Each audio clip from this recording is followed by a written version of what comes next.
பவித்ரா, மகாராஷ்டிரா மாநிலத்தின் சிந்துதுர்க் மாவட்டத்தில் உள்ள ராஜ்கோட் கோட்டையில் 35 அடி சிலை திடீரென சரிந்து விழுந்தது. நேற்று முன்தினம் அந்த விபத்து ஏற்பட்டு 3 நாட்கள் ஆகிவிட்டன. இந்த சூழ்நிலையில் பிரதமர் நரேந்திர மோடி திறந்து வைத்த சத்ரபதி சிவாஜியின் சிலை திடீரென சரிந்து விழுந்ததற்கான காரணம் என்ன என்று விசாரணை நடவடிக்கைகள் மற்றும் எதிர்க்கட்சிகள் அதை கடுமையான விமர்சனத்தை முன்வைத்தன. பிரதமர் நரேந்திர மோடி திறந்து வைத்த ஒரு சிலையே இவ்வாறு, அதுவும் அந்த மகாராஷ்டிரா மாநிலத்தின் மிக முக்கிய ஒரு தலைவராகவும் மற்றும் அந்த மக்களை நேசத்துக்குரிய ஒரு மன்னராகவும் போற்றப்படும் சத்ரபதி சிவாஜியின் சிலை தரம் குறைந்த வகையில் தயாரிக்கப்பட்டு பிரதமர் நரேந்திர மோடி திறந்து வைத்து அந்த சிலை உடைந்தது என்பது மகாராஷ்டிரா மாநில மக்கள் மட்டுமல்ல பல்வேறு மாநிலங்களைச் சேர்ந்தவர்களுக்கும் அது ஒரு துயரத்தை ஏற்படுத்தக்கூடிய நிகழ்வாக இருந்தது. இந்த சிலை தரமற்ற முறையில் தயாரிப்பதற்கு யார் காரணம் என்று பிரதமர் நரேந்திர மோடி மற்றும் மகாராஷ்டிரா மாநில அரசு ஆகியோரின் மீது கடும் விமர்சனங்கள் எழுந்தன. இந்த சூழ்நிலையில் தான் மகாராஷ்டிரா மாநிலத்தின் முதலமைச்சர் ஏக்நாத் ஷிண்டே தாம்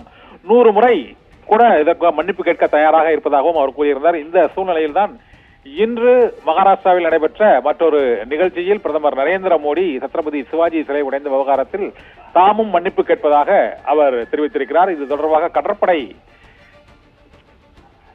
நிபுணர்கள் அந்த காற்றின் போக்கு மற்றும் அந்த இடத்தில் ஏற்பட்டுள்ள சுற்றுச்சூழல் பாதிப்பை கணிக்காமல் அந்த சிலையை அமைத்து விட்டார்கள் என்பதால் இந்த சிலை சேதமடைந்து கீழே விழுந்திருக்கிறது என்றும் அந்த சிலை உடைந்து நொறுங்கியதால் அது தரமற்ற முறையில் அது தயாரிக்கப்பட்டது என்றும் பிரதமர் நரேந்திர மோடி திறந்து வைத்த இந்த சிலையே இவ்வாறு தரமற்ற முறையில் தயாரிக்கப்பட்டு அதுவும் பிரதமர் நரேந்திர மோடியாலே திறந்து வைக்கப்பட்டிருக்கிறது என்று எதிர்க்கட்சியினரால் கடுமையாக விமர்சிக்கப்பட்டது.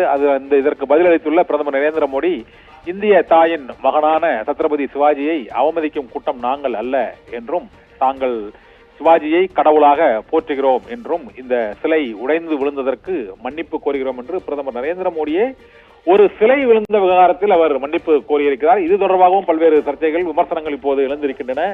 மணிப்பூர் கலவரம், விவசாயிகள் போராட்டம் உள்ளிட்ட பல்வேறு பிரச்சனைகளில் பல்வேறு விதமான பாதிப்புகள் ஏற்பட்ட போது பிரதமர் நரேந்திர மோடி கருத்து கூட தெரிவிக்காத ஒரு சூழ்நிலையில் இப்போது ஒரு சிலை உடைந்ததற்கு பகிரங்கமாக நாட்டு மக்களிடமும் மன்னிப்பு கேட்கக்கூடிய ஒரு நிலை ஏற்பட்டதும் அரசியல் ரீதியாக மீண்டும் சர்ச்சையை ஏற்படுத்தி இருக்கிறது. காற்று, மழை ஆகியவற்றால் இந்த சிலை சேதமடைந்திருக்கிறது என்றும் தாங்கள் அதை மரியாதை குறைவாக அந்த சேதமடையும் வகையில் இந்த சிலையை வடிவமைக்கவில்லை என்றும் பிரதமர் நரேந்திர மோடியே இந்த மகாராஷ்டிராவில் சத்ரபதி சிலை இடிந்துள்ளதற்காக மன்னிப்பை இப்போது கோரியிருப்பதும் புதிய சர்ச்சையை கிளப்பியிருக்கிறது. பவித்ரா.